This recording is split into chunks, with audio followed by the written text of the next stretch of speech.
بعد از رکورد چکنی دیروز کیانوش رستمی، امروز سهراب مرادی هم خوش درخشید.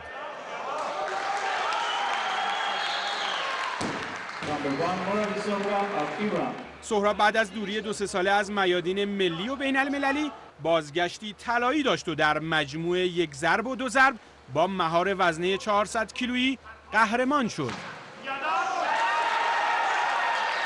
من در حرکت 1 ضرب 180 و در حرکت 2 ضرب 220 کیلوگرم و بار اول بالای سر بردم که خیلی خوب بود، خدا رو شکر. سهراب مرادی فردا عازم کلمبیا است تا در دومین مسابقات گزینشی المپیک شرکت کنه و مجوز حضور در این رویداد بزرگ رو کسب کنه.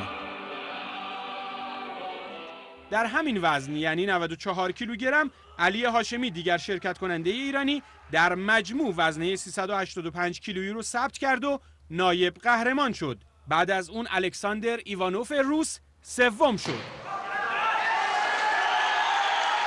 میتونستم بهتر کار کنم، به حدوداً 90% رکوردام هم رسیدم، ولی بازم میتونستم وزنه 220 کیلو مهار میکردم، به رکوردهای تمرین خودم دست میافتم. محمد رضا براری نماینده کشورمون هم در دسته 105 کیلوگرم با پشت سر گذاشتن وزن بردارانی از اتریش و روسیه به قهرمانی رسید. براری در مجموع 1 ضرب و 2 ضرب 404 رو زد و طلا گرفت. سطح مسابقات رو همین این بحث گزینش المپیک بالا برده. رقابت کننده ها هم بسیار نزدیک دارن رقابتاشون رو انجام میدن. و اما فردا در ادامه مسابقات بهداد سلیمی و بهادر مولایی در به اضافه 105 کیلوگرم به روی تخته میروند. اما اون چه که مهمه اینه که فردا مشخص میشه که بهداد سلیمی قهرمان جهان المپیک بعد از طی دوران مصدومیتش چقدر میتونه ما و خودش رو به درخشش در المپیک امیدوار کنه.